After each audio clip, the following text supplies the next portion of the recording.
राष्ट्रीय अर्थव्यवस्था की जीवन रेखा की अपन को क्या देखना है, क्वेश्चन आंसर देखना है, दो दो नंबर के दो क्वेश्चन आना है। तो सबसे पहले तो इसमें मुख्य बिंदु दिए हुए हैं जो अपन ने अभी पढ़े हुए हैं, परिवहन और संचार हमारी राष्ट्रीय अर्थव्यवस्था की जीवन रेखा है। बिल्कुल सही बात है। भारत का सड़क का जाल लगभग 23 लाख किलोमीटर है। रेल, वायु, जल परिवहन, समाचार पत्र, रेडियो, दूरदर्शन, इंटरनेट आदि सामाजिक आर्थिक विकास में अनेक प्रकार से सहायक है। स्वर्णिम चतुर्भुज राजमार्ग ऑब्जेक्टिव। स्वर्णिम चतुर्भुज राजमार्ग दिल्ली, मुंबई, चेन्नई, कोलकाता को आपस में जोड़ता है। सॉरी। सॉरी। तो दिल्ली, मुंबई, चेन्नई और कोलकाता को आपस में जोड़ता है, अपन ने स्वर्णिम चतुर्भुज देखा है। प्रति 100 वर्ग किलोमीटर सड़कों को लंबाई को सड़क घनत्व कहते हैं। ये नया बात है, सड़क घनत्व किसको बोलते हैं? प्रति 100 वर्ग किलोमीटर क्षेत्र में सड़कों की लंबाई को सड़क घनत्व कहते हैं। अलग है थोड़ा सा, लेकिन सही भी है। राष्ट्रीय राजमार्गों का रखरखाव केंद्रीय लोक निर्माण विभाग CPWD द्वारा किया जाता है। राष्ट्रीय राजमार्गों का सीमा सड़क संगठन का कार्य सीमा पर स्थित सड़कों का निर्माण करना है। बिल्कुल सही बात है।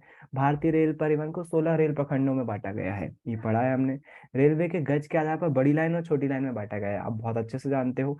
देश का 95% व्यापारिक समुद्रों से होता है, बिल्कुल सही है। वायु परिवहन का राष्ट्रीयकरण 1953 में हुआ था। तो एक पवन हंस नाम की कंपनी थी, उसको हेलीकॉप्टर की कंपनी थी वो, उसको सरकार ने खरीद लिया था। और उसी प्रकार से एयर इंडिया जो थी वो भी प्राइवेट कंपनी थी, उसका राष्ट्रीयकरण हो गया। राष्ट्रीयकरण हो गया मतलब सरकार ने खरीद लिया। 1953 में इसका हुआ था, और 1970 के दशक में बैंकों का भी हुआ था। बैंकों को भी जो है सरकार ने खरीद लिया था, तो सरकारी बैंक हो गए थे। अब धीरे धीरे सरकार बेच रही है। आज मतलब 1970 के दशक में खरीदा था, सरकार ने, और अब जो है वो बेचने की कगार पे है, फिर अब बैंकों को बेच रही है। जो भी बच्चे अगर जॉब ढूंढना चाहते हैं और बैंकिंग बहुत हद तक आपका इंटरेस्ट हो, तभी जॉब लेना आप बैंक में, नहीं तो बहुत सारे सरकारी बैंक जो थे ना वो प्राइवेट हो चले हैं, और आगे भी सरकार का ऐसा ही मूड है। जितने भी सरकारी बैंक हैं उनको प्राइवेट करने की सोच रही है सरकार। तो वो, अगर आप बैंकिंग की तैयारी करने वाले हो या आपका कोई भाई बहन कर रहा है, तो थोड़ा सा उसमें सतर्क हो जाइए। अगर आपका पैशन ही है बैंकिंग तो बिल्कुल करना चाहिए आपको। अगर आपको लोन वगैरह में बहुत इंटरेस्ट है, अगर आपको लगता है कि वाकई बैंक जो है वो बहुत अच्छी काम करते हैं, यहाँ पे बहुत सारे काम ऐसे रहते हैं जो आप बिल्कुल कर सकते हो उसमें, लोगों को फायदा पहुंचा सकते, तो बिल्कुल उसमें करना। नहीं तो अब बैंकिंग, अगर आप गवर्नमेंट जॉब के लिए कर रहे हो तो अब धीरे धीरे सरकार बहुत सारे सरकारी बैंक प्राइवेट कर रही है। देश का 95% व्यापार चाहिए, तो पिछले 3 दशकों में भारत में पर्यटन उद्योग में महत्वपूर्ण वृद्धि हुई, बिल्कुल सही है, होना भी चाहिए। प्रत्येक वर्ष भारत में 26 लाख से अधिक विदेशी पर्यटक आते हैं, तो ये आंकड़ा शायद आया होगा, अपन ने मिस किया है। अगला है चैप्टर के क्वेश्चन है, तो देख लेते हैं कि क्वेश्चन निम्नलिखित में से कौन से दो दूरस्थ स्थित स्थान पूर्वी पश्चिमी गलियारे से जुड़े हैं? पूर्वी पश्चिमी गलियारा तो वो सिलचर और पोरबंदर ही है, अपन ने देखा है।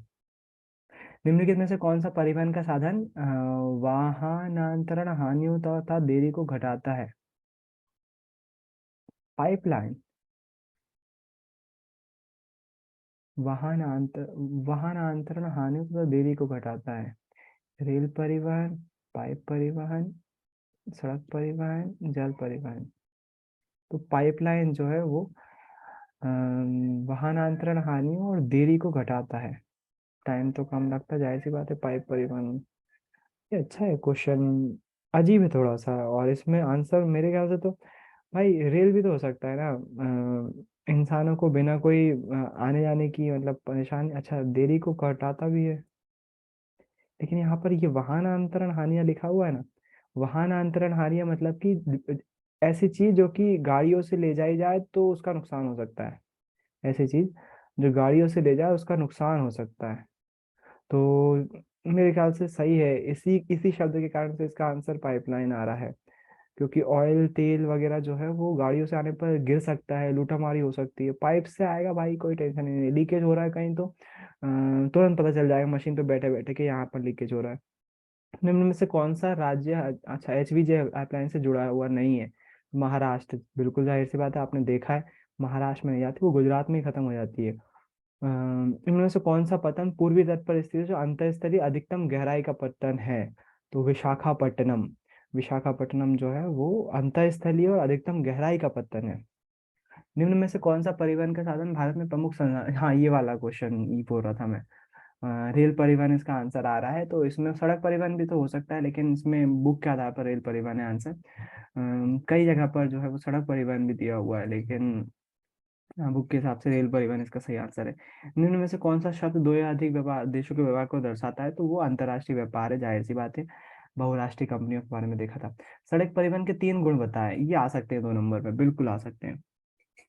सड़क निर्माण में लागत कम आती है, ऊंचे ऊबड़ खाबड़ विभिन्न विभागों तक सड़क के अपेक्षा कम व्यक्तियों, कम दूरी तक, कम के परिवहन में मितव्ययी है।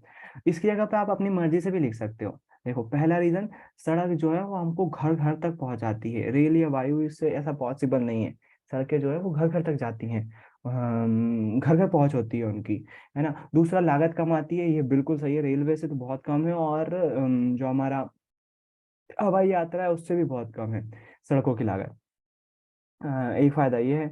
दूसरा फायदा ये, आप में से कोई को लगता है और कोई सा फायदा हो जो बता सकते हो आप, जो सड़क परिवहन में है और रेलवे और हवाई जहाज में नहीं है? कोई एक फायदा ऐसा? लागत में कमी ये हो गई। दूसरा जो है वो, आप लिख सकते हो कि घर घर तक पहुंच होती है सड़क परिवहन की। अ, तीसरा, इसमें ऊबड़ खाबड़ का भी लिख सकते हो, और एक और पॉइंट लिख सकते हो कि भाई रेलवे और जो बाकी रेलवे हो गई या फिर हवाई जहाज हो गए, ये पर्टिकुलर एक स्थान जो रेलवे स्टेशन या फिर हवाई अड्डे पे उतरते हैं, उसके बाद तो सड़क परिवहन से ही घर तक पहुंचा जा सकता है ना। तो वो भी सही है। और यहाँ पर ऊंचे खाबड़, जो ऊंचे ऊबड़ खाबड़, ऊबड़ खाबड़ लिखा हुआ है, लिख सकते हैं अपन भी। ऊंचे और असमतली भूभागों में, असमतली भूभाग लिख सकते हो यहाँ पर, उसमें भी सड़कें बनाई जा सकती हैं, रेलवे में नहीं बनाए जा सकते। ऐसे ही जब जो पर्वतीय श्रृंखला वाली बात आती है, तो वहां से एयरक्राफ्ट ले जाने में परेशानी होगी, ऊंचाई से जाना पड़ेगी, वहां पर हम रनवे नहीं बना सकते पहाड़ी क्षेत्रों में। बहुत मुश्किल से रनवे बन पाते हैं पहाड़ी क्षेत्रों में, लेकिन सड़कें पहाड़ी क्षेत्रों में बनाई जा सकती है। सड़कों को बाहरी जो पहाड़ी क्षेत्र होते हैं उसमें बनाया जा सकता है, वो पॉसिबल है। रेल परिवहन कहाँ पर अत्यधिक सुविधाजनक परिवहन साधन है तथा क्यों? रेल परिवहन कहाँ पर अत्यधिक सुविधाजनक? जो मैदानी क्षेत्र है, बिल्कुल। रेल परिवहन मैदानी क्षेत्र में सबसे ज्यादा सुविधाजनक होता है, क्योंकि समतल भूमि है, सघन आबादी और प्रचुर मात्रा में संसाधन उपलब्ध होते हैं। वहीं अगर पहाड़ी क्षेत्र की बात करें या फिर समुद्री क्षेत्र की बात करें, तो वहाँ रेल परिवहन पॉसिबल नहीं हो पाएगा, कॉस्टली पड़ जाता है बहुत ज्यादा, है ना। ऊंचे नीचे ज्यादा पर्वत है तो वहां पर भी रेल परिवहन नहीं हो पाएगा, वहाँ इसको मैदानी भाग चाहिए। अभी लेकिन एक चेनाब रिवर पर एक ब्रिज बन रहा है, सबसे ऊंचा, दुनिया का सबसे ऊंचा रेल ब्रिज होने वाला है वो। चेनाब नदी पे बन रहा है, और वो इस बात को गलत साबित करता है कि रेलवे ब्रिज जो है वो, रेलवे जो है उसकी पहुंच केवल मैदानी इलाकों में है। पर्वतीय इलाकों में भी अब धीरे धीरे बढ़ रही है, इंजीनियरिंग बहुत जबरदस्त है। आप लोग जानते होंगे, उम्मीद है। चेनाब ब्रिज जो है वो रेलवे ब्रिज दुनिया का सबसे ऊंचा ब्रिज होने वाला है, वो एफिल टावर से भी ऊंचा ब्रिज है। बनाने के लिए हालत, मतलब बहुत जबरदस्त ब्रिज चाहिए, वो चाहिए इसको बनाने के लिए, इंजीनियरिंग। और ये बन रहा है, चेनाब रेल ब्रिज है। और कितना सुंदर लगता है, पहाड़ों के बीच में बनाया हुआ है, देखो कितना, मतलब कितनी मेहनत से बना रहे हैं। और वो बादल, ये एक पिक्चर में देखो, ये बादल इसके नीचे दिखाई दे रहे हैं, बड़ी मेहनत से बना रहे हैं। अभी बन रहा है, लेकिन ये विश्व का, दुनिया का सबसे ऊंचा ब्रिज है जो भारत में बनने जा रहा है। अच्छा है, और भी चीजें ऐसी बने।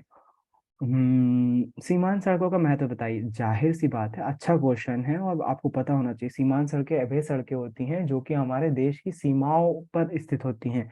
और ये महत्व क्यों है? क्योंकि भाई साहब, जो हमारी जो युद्ध का समय होगा, तो सबसे ज्यादा सड़क, इन्हीं सड़कों की हमें जरूरत पड़ती है, जो हमारी सेना है वो आसानी से वहां तक पहुंच सके। तो इसलिए ये सामरिक सड़कें, सामरिक महत्व की सड़कें होती हैं, युद्ध के लिए भी जरूरी है, ऊपर से व्यापार की दृष्टि से भी जरूरी है। अगर आपकी सड़कें ही अच्छी नहीं होंगी तो कोई आपसे कोई भी व्यापारी उस मार्ग से क्यों रास्ता, क्यों चीजें ले जाना चाहेगा, उसको परेशानी होगी उससे भाई। सीमांत सड़कों के विकास के परिणाम स्वरूप दुर्गम क्षेत्रों में अधिगम्यता में वृद्धि हुई है। इसके द्वारा उत्तर पूर्वी क्षेत्रों का आर्थिक विकास संभव हुआ है। ये भी बात, इसका इसका पॉइंट ऑफ व्यू भी सही है। जरूरी नहीं है यही लिखो, है ना, आपको मिल जाएंगे क्वेश्चन आंसर जो है वो परीक्षा में मिल जाएंगे। सीमांत सड़कों का महत्व बताइए। सीमांत सड़कें सामरिक महत्व की सड़कें होती हैं, और इनका महत्वपूर्ण योगदान होता है जो हमारे जब जो हमारी जो सीमा होती है ना किसी देश के साथ, तो सबसे ज्यादा सामरिक महत्व जो है वो दो चीजों में होता है इनका। पहला तो युद्ध के क्षेत्र में, जब युद्ध होता है तो ये सीमांत सड़कें ही मदद करती है सेना की। और दूसरा जो है वो हमारा व्यापार की दृष्टि से ये इन सड़कों का अच्छा होना बहुत जरूरी है।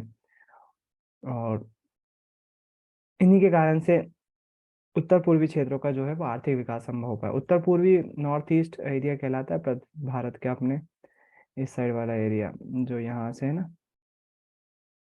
मुझे उम्मीद है आप समझ गए होंगे मैं किस साइड की बात कर रहा हूँ।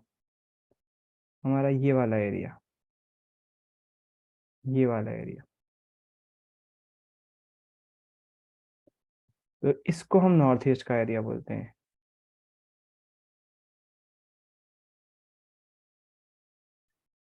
व्यापार से आप क्या समझते हैं? स्थानीय अंतर्राष्ट्रीय व्यापार में अंतर स्पष्ट कीजिए। व्यापार मतलब कि चीजों का लेन देन, जिसको विनिमय बोलते हैं, वस्तुओं का विनिमय, उसी को हम व्यापार कहते हैं। और जब वो व्यापार जो है केवल एक निश्चित अपने एरिया भूभाग में होता है, जैसे मध्य प्रदेश का मध्य प्रदेश में हो रहा है, तो उसको हम स्थानीय व्यापार बोलेंगे। और जब दो देशों के बीच होता है तो उसे हम अंतर्राष्ट्रीय व्यापार बोलते हैं। तो ये सिंपल सा बात है, आपको बहुत बेसिक चीज है यार ये, और बहुत अच्छे क्वेश्चन है इनमें से एक आना चाहिए मेरे ख्याल से। तो बहुत बेसिक क्वेश्चन है, बिल्कुल आपको इसके आंसर आना चाहिए। और रटने रटने की जरूरत नहीं है, कहीं से कॉपी पेस्ट करने की जरूरत नहीं है, आपको बिल्कुल समझ में आ रहे होंगे। मुझे नहीं लगता इसमें कोई भी परेशानी है ना। तो ये है। उसके बाद जो है वो नहीं, ये वाला बड़ा आंसर है, बहुत मुश्किल है इस प्रकार के क्वेश्चन आना। परिवहन तथा संचार के साधन किसी दस जीवन रेखा की अर्थव्यवस्था क्यों कहे जाते हैं? तो 120 शब्दों में लिखना है आपको, केवल थोड़ा बहुत अपने मेन पॉइंट निकाल लेते हैं इसमें अपन, ताकि 2 नंबर का लिख सकें इसको। क्वेश्चन है, परिवहन तथा संचार साधन किसी देश की जीवन रेखा तथा अर्थव्यवस्था क्यों कहे कहे जाते हैं? तो परिवहन के बिना आपको क्या लगता है, अगर देश में रोड नेटवर्क ही नहीं होगा, रेलवे लाइन ही नहीं होगी, एरोप्लेन से चीजें इधर नहीं जा पाएंगी, तो क्या देश तरक्की कर पाएगा भाई? आप अभी भी फिर संचार सेवा नहीं होगी तो आप खत पे पढ़, आप लेटर लिख रहे होगे अपने मामा को या फिर अपने भाई को या फिर वगैरह वगैरह को। वो लेटर आज भेजोगे, 5 दिन बाद पता चलेगा। जब तक लग रहा है भाई ने बहन को खत लिखा कि भाई मेरी जो है वो तुम्हारा भांजा या भांजी आने वाली है, जब तक खत पहुंचा पता चल रहा है कि भांजा जो है वो 1 महीने का हो गया। तो ऐसे ऐसे कैसे चलेगा? ऐसा तो नहीं हो पाएगा ना, बिल्कुल गलत है वो चीज। तो संचार सेवा जरूरी है ना भाई, के तुरंत फोन करके बोल दो कि भाई ऐसी ऐसी बात है और मैं इस कंडीशन में हूँ, तो वो तुरंत मैसेज जा सकता है ना। तो अच्छा, ये तो केवल पर्सनल लेवल पे बात होगी। देश के लेवल पे बात करें तो आर्मी को कितनी जरूरत होती है संचार सेवा की? उनके पास तुरंत मैसेज जाना चाहिए कि भाई फलाना फलाना व्यक्ति जो है, नहीं तो पता चल रहा है एक टुकड़ी इधर से गई, एक टुकड़ी इधर से गई, पता चल रहा है दोनों आपस में ही लड़ गई, उनने गोलीबारी करी तो अपने वाले को मार दिया। उसमें संचार का कितना इंपॉर्टेंट योगदान है। तो अगर संचार नहीं होगा तो कोई देश कैसे आगे बढ़ सकता है? उसी प्रकार से परिवहन नहीं होगा तो जाने आने में अभी भी बैलगाड़ी से जाएंगे क्या हम? अब पॉसिबल नहीं है ना। सड़कों का अच्छा होना बहुत जरूरी है, बिल्कुल जरूरी है। सड़कें अच्छी होंगी तो टाइम कम लगता है। पहले भोपाल से इंदौर जाने में 5 से 5.5 घंटे लगते थे, आज वो टाइम 3.5 घंटे पे आ चुका है। 3.5 घंटे में जो है हम जा सकते हैं। और अभी भी एक आध ब्रिज वगैरह और बन रहा है, दूसरी सड़क भी बन रही है अभी एक इंदौर के लिए। मुझे नहीं मालूम वो उनका एरिया कौन सा है, कहाँ से बना रहे हैं, लेकिन वो उस टाइम को 2.5 घंटे पे लाने वाले हैं वो, कि यहाँ से इतने स्पीड से जा सके गाड़ियाँ, बिल्कुल सीधा सड़क हो वो, कि 2.5 घंटे में जो है भोपाल से इंदौर जा सके। तो बिल्कुल होना चाहिए यार, क्यों नहीं होना चाहिए? ऐसी रेल नेटवर्क की बात करते हैं, जो ट्रेनें जो है दिल्ली से भोपाल जो है वो आज से 10-15 साल पहले जो है मेरे ख्याल से 4 से 5-6 घंटे लगते थे। आज वो समय कम हो गया है, 4.5 घंटे या 3.5 घंटे के करीब अपन को लगते हैं दिल्ली से भोपाल आने में। इतनी फास्ट चलती है। तो वो टाइम कम हो रहा है और वो अच्छा है ना।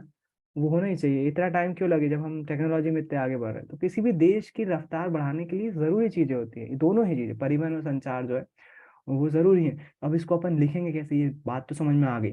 ठीक है, हाँ, अब ये आप बोल रहे हो सही है कि परिवहन जो है और संचार माध्यम दोनों ही, परिवहन मतलब कि आवन जावन के साधन, और संचार मतलब कि बातचीत करने और इंटरटेनमेंट वगैरह के साधन।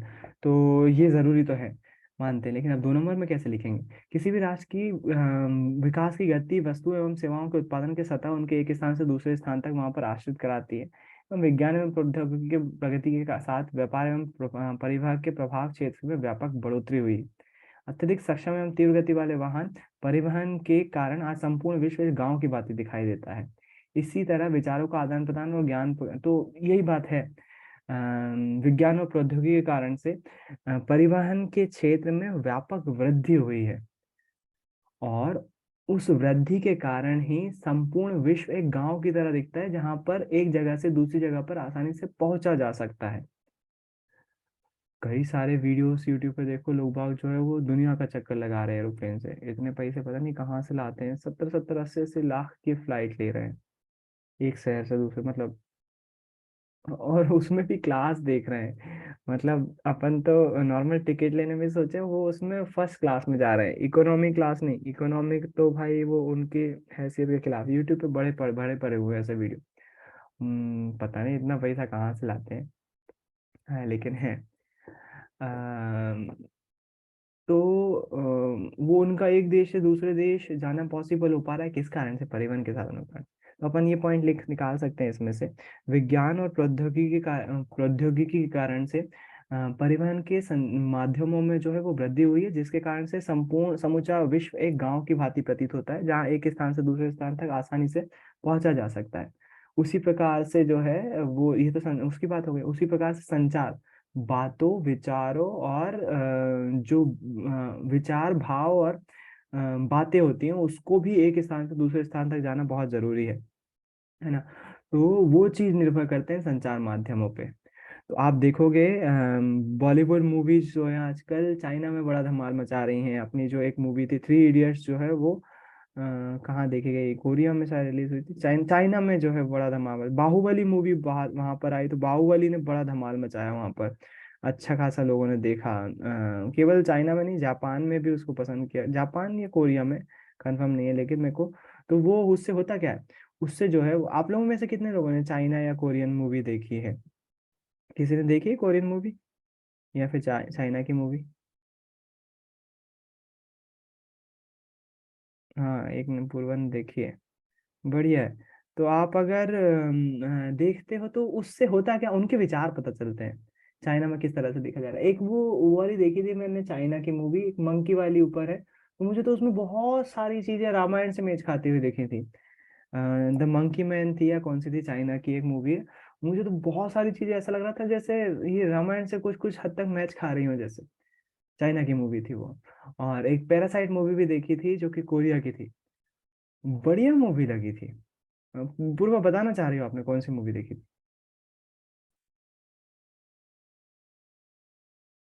भैया जो अपने उसमें जिंग में कोई सा वो चलता है ना, सोच चलते हैं, वो उनमें बताते हैं उनकी जो मतलब की बातें होती हैं, और जो आप जिस टाइप से बता रहे हैं वैसे ही होता है उसमें। हम्म। तो बिल्कुल इनसे होता क्या है, आप अगर आप शो देखते हो दूसरे, अब मुझे अजीब लगता है लेकिन अपने जो ईरान इराक में कई लोग जाते हैं, अफगानिस्तान जाते हैं कई लोग। अफगानिस्तान में बॉलीवुड सॉन्ग बजते हैं, वहां पर बॉलीवुड सॉन्ग देख रहे होते हैं, पसंद आते हैं उनको हिंदी गाने। क्योंकि उर्दू जबान कई हद तक मैच खाती है। उसके अलावा भी जो हमारे मंगोल एरिया है, वहां पर भी कई हिंदी धारावाहिक सीरियल देख रहे होते हैं वहाँ के लोग। वो उनकी लैंग्वेज में कन्वर्ट करके जो है दिखा रहे होते हैं, और उससे होगा क्या, उससे होगा ये कि यहाँ की संस्कृति वहां जाएगी, यहाँ के विचार वहां जाएंगे, ऐसा ही सेम के वहां से यहाँ आएंगे। उससे फायदा क्या होगा, उससे एनालिसिस कर पाएंगे अच्छी चीज क्या है। दुनिया वही है ना, एक गांव जैसी प्रतीत होने लगी कि भाई सब लोग एक दूसरे से नजदीक आएंगे, नजदीकियां बढ़ेंगी। क्या हमारे विचार आपके विचार जो है वो इस तरह से मैच खाते हैं, या फिर तो उससे होगा क्या, एक एक विश्व की तरफ बढ़ेंगे ना अपन, एक दुनिया की तरफ बढ़ेंगे, ताकि शांति से रह सकें वगैरह वगैरह। तो इसलिए दोनों ही जरूरी है। तो परिवहन और संचार माध्यम किसी देश के लिए बहुत जरूरी होते हैं। अम, चूंकि परिवहन का ये विकास परिणाम स्वरूप ही संभव हुआ, तब परिवहन संचार व्यापक एक दूसरे के पूरक हैं। इस तरह स्पष्ट है कि सघन सक्षम परिवार तो बोल रहे हैं, जिस तरह से उसमें वृद्धि हुई है, इसी विचारों का आदान प्रदान और ज्ञान, व्यापारिक सौदे आदि कुशल संचार माध्यमों पर निर्भर करते हैं। बिल्कुल सही है। जो विचारों का आदान प्रदान है, और आदान प्रदान और ज्ञान, व्यापारिक सौदे। आप यहाँ मुझे नहीं मालूम आप लोग में से कितने बच्चे परिचित हैं इस चीज से, लेकिन हमारी जो आईटी इंडस्ट्री है वो पूरी हद तक संचार माध्यम पे डिपेंड करती है।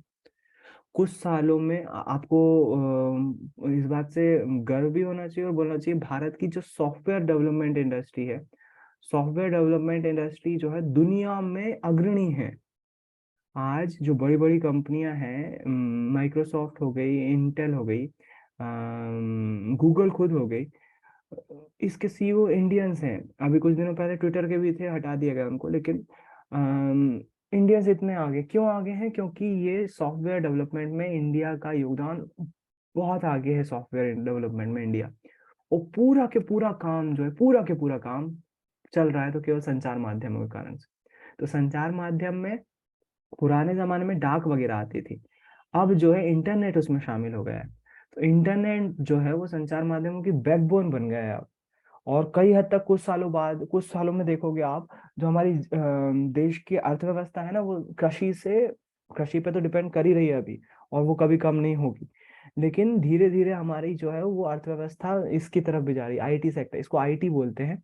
आईटी को हिंदी में बोलते हैं इंफॉर्मेशन टेक्नोलॉजी, हिंदी में बोलते हैं सूचना प्रौद्योगिकी, है ना। फुल फॉर्म है इंफॉर्मेशन टेक्नोलॉजी, और हिंदी में बोलते हैं सूचना प्रौद्योगिकी। तो सूचना के बारे में जो है, सूचना मतलब संचार ही बात हो जाएगी। सूचना के बारे में टेक्नोलॉजी जो है वो आ चुकी है, जिसके कारण से हम, आप समझ रहे हो क्या बोल रहा हूँ, इंटरनेट जो है वो इम्पोर्टेंट चीज़ है। इसके बाद अपन अगला पोर्शन पे जाते हैं, और आप जो है वो एक एक नंबर के इसके क्वेश्चन देखते हैं, वन वन वन वर्ड वाले। भारत में सबसे लंबा राष्ट्रीय मार्ग कौन सा है? तो जैसा अनिकेत ने क्वेश्चन भी पूछा था, ऐसा राष्ट्रीय राजमार्ग 44, नेशनल हाईवे नंबर 44। इस राष्ट्रीय राजमार्ग का पुराना नाम राष्ट्रीय राजमार्ग 7 था। ये पहले 7 नंबर एनएच एनएच था, और अब ये है राष्ट्रीय राजमार्ग संख्या 44, 44। 4 अप्रैल को किसी का बर्थडे आता है? 4/4, 4 अप्रैल कैसे याद रहेगा? 4/4, 44। कर लोगे किसी ना किसी तुक्के से। जम्मू कश्मीर और केरल में सड़क का घनत्व क्या है? जम्मू कश्मीर का सड़क घनत्व जो है 10 किलोमीटर प्रति 100 वर्ग किलोमीटर, और केरल में 375 है। अरे वाह, मेरे ख्याल से सबसे ज्यादा और सबसे कम होगा ये, इसलिए दोनों का पूछा हुआ है। जम्मू कश्मीर में सड़क का घनत्व 10 किलोमीटर प्रति 100 वर्ग किलोमीटर, और केरल में 375 किलोमीटर प्रति 100 वर्ग किलोमीटर। कितना ज्यादा डिफरेंस है भाई। परिवहन के प्रकार लिखिए। परिवहन के 3 प्रकार है, स्थल, जल और वायु। वायु परिवहन का राष्ट्रीयकरण कब किया गया? अभी आया था ये 1953 में। 2 कंपनियां, एयर इंडिया और पवन हंस, सरकार ने खरीद ली थी। जनसंचार के 2 साधनों के नाम बताइए। रेडियो, दूरदर्शन, समाचार पत्र। अंतरराष्ट्रीय व्यापार के 2 घटकों के नाम बताइए। आयात और निर्यात। भारत में आयात किए जाने वाले 2 उत्पादों के नाम बताइए। आयात क्रिया, आयात मतलब मंगवाया जाने वाला पेट्रोल, हम सबसे ज्यादा मंगाते हैं। दूसरा, अकार्बनिक रसायन। अकार्बनिक मतलब इनऑर्गेनिक कंपाउंड, इनऑर्गेनिक केमिकल। जो ऑर्गेनिक नहीं है। कार्बनिक मतलब कि जिससे जो कार्बन बेस्ड होते हैं ना, वो। अकार्बनिक मतलब कि जो कार्बन से बेस्ड नहीं, क्योंकि हमारे यहाँ खनिज इतनी पर्याप्त मात्रा में नहीं है। तो जो अकार्बनिक रसायन है, वो केमिकल जो है वो हमको बाहर से मंगवाना पड़ता है। मार्मागांव पत्तन का महत्व क्यों है?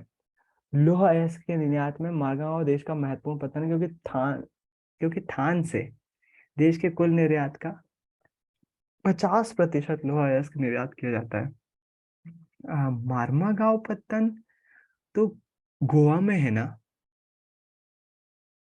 आप लोगों में से भी नाम सुना है मार्मागांव का? अपन ने तो कुछ और पढ़ा था ना जब लौह अयस्क का वो पढ़ रहे थे। मार्मागांव सबसे ज्यादा लो स्टील वहां से भेजा जा रहा है, मार्मागांव से। कुछ डाउट आ रहा है मेरे को तो इस पे। लौह अयस्क में तो कुछ और लिखा था, मार्मागांव गोवा में है। 2 पत्तन थे, एक तो विशाखापट्टनम और दूसरा मार्मागांव। लौह अयस्क वाला चैप्टर था ना अपना।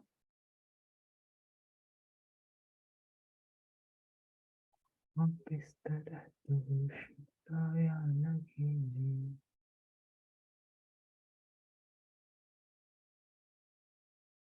यूं बन संवर के सामने आया कीजिए। कौन सा चैप्टर खोल लिया मैंने? तीसरा था कि दूसरा था? तीसरा दूसरा कोई सा नहीं था यार वो। दूसरा चैप्टर, चैप्टर नंबर भूल गया मैं। चैप्टर नंबर बोलो कोई, लोहायस्क वो वाला। चैप्टर नंबर 7 है।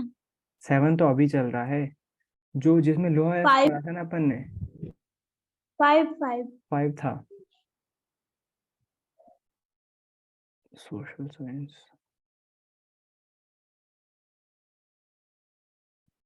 उसमें आया था ना विशाखापट्टनम और मारमागांव, इसमें आ रहा है कि मारमागांव, और मेरे को याद आ रहा है कि विशाखापट्टनम।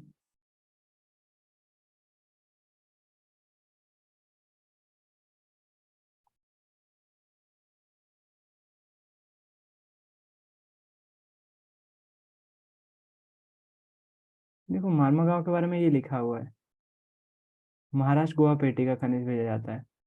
जबकि ये वाला जो था, कर्नाटक में पश्चिम घाट से अवैध कुद्रेमुखी खदान में 7% निर्यात इकाई है। कुद्रेमुख निष्पेष मंगलूर के निकट एक पत्तन पे भेजा जाता है। तो इसमें तो मंगलूर का नाम लिखा हुआ है, क्योंकि सबसे ज्यादा यहीं से भेजा जाता है। 7% निर्यात इकाई है, संसार के सबसे बड़े निक्षेप में से एक है। और विशाखापट्टनम से जापान और दक्षिण कोरिया भेजते थे। ये मेरे को, कुதிरे का अर्थ है घोड़ा। कुद्रेमुख जो अभी इसमें आ रहा है ना बल्लारी चित्रदुर्ग में, कुद्रेमुख निक्षेप सबसे बड़ा, फोटो भी यहाँ लगी हुई है कुद्रेमुख की। कुதிरे का मतलब होता है घोड़ा। कुद्रेमुख की फोटो है ये, कर्नाटक के कुद्रेमुख खदान की। तो यहाँ पर तो भाई ये वाला तो फिर क्वेश्चन डाउट में कर दिया इसने। इसमें लिखा हुआ है कि मार्मागांव का पत्तन का महत्व क्यों है। देश के कुल निर्यात का 50% लोहा निर्यात किया जाता है, जबकि वहां लिख रहे हैं कि मार्मागांव जो है वो। पाइपलाइन का प्रयोग किस लिए किया जाता है, तो इसका आंसर अपन क्या लिखेंगे, तो भाई उसमें महत्व लिखा हुआ है, तो अपन को बिलीव तो करना पड़ेगा। एक बार सर्च करके देखेंगे।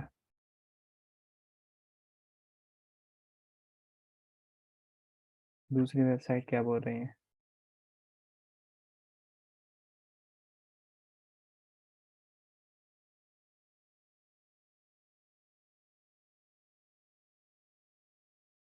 नहीं दिया कहीं।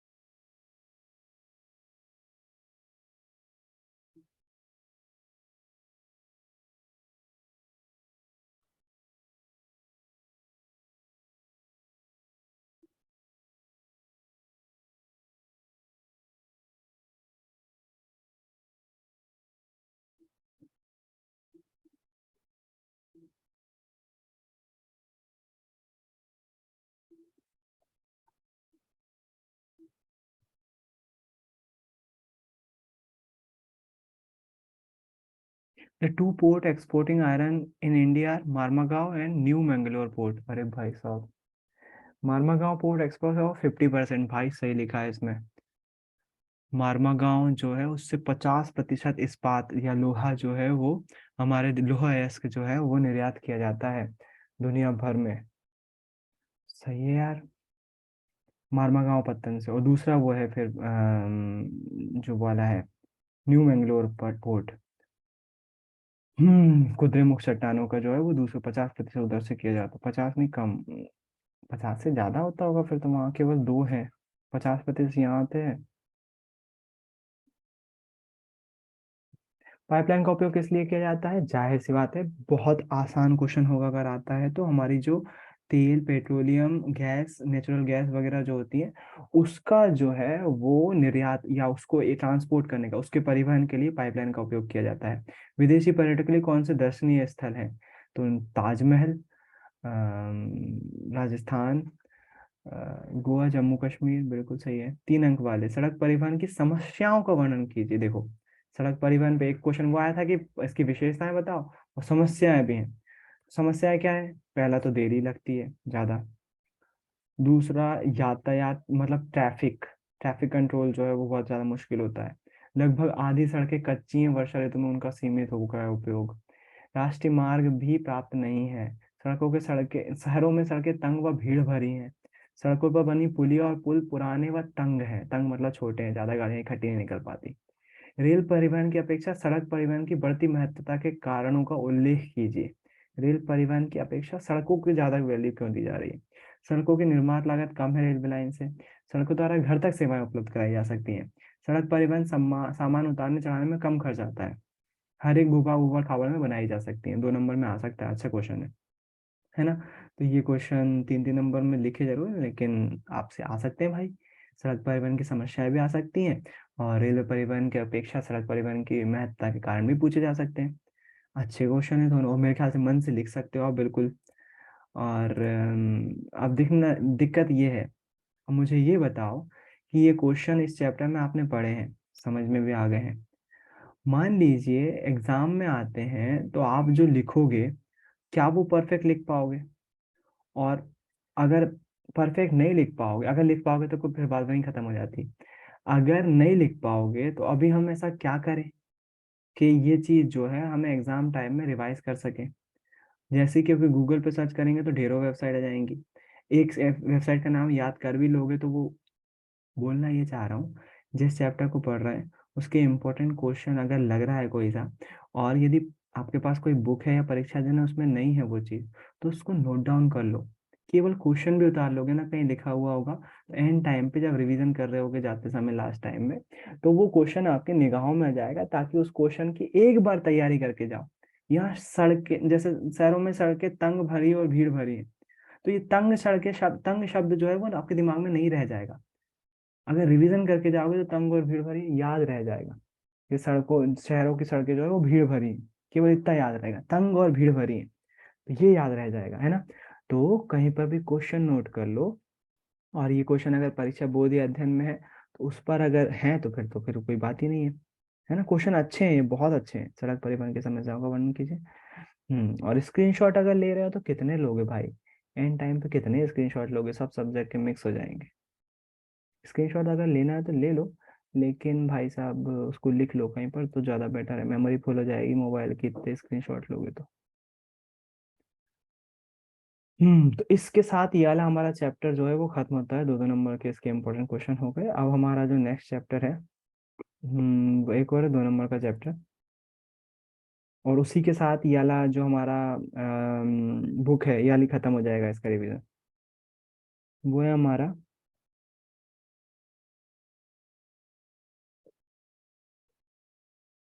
कृषि तो हो गया है, खनिज ऊर्जा संसाधन भी हो गया है। विनिर्माण उद्योग, विनिर्माण उद्योग बचा है। 2 नंबर का क्वेश्चन आता है इसमें से, चैप्टर नंबर 6।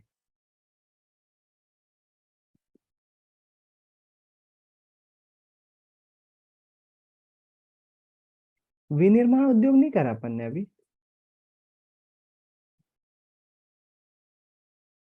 नहीं करा यार। चलो फिर देख लेते हैं। 2 नंबर का क्वेश्चन आना, ऑब्जेक्टिव भी आना है क्या? हाँ, 2 ऑब्जेक्टिव भी हैं, तो ऑब्जेक्टिव के पॉइंट ऑफ व्यू से भी देखना पड़ेगा इसको। चलो भाई देख लेते हैं, बामे का है, इसलिए तो बैठे हैं यहाँ पर। एक काम करो, फिर से ज्वाइन करो, ताकि अगला सेशन 5 मिनट वेट करना पड़ेगा, याद हो तो 5 मिनट वेट करना पड़ेगा।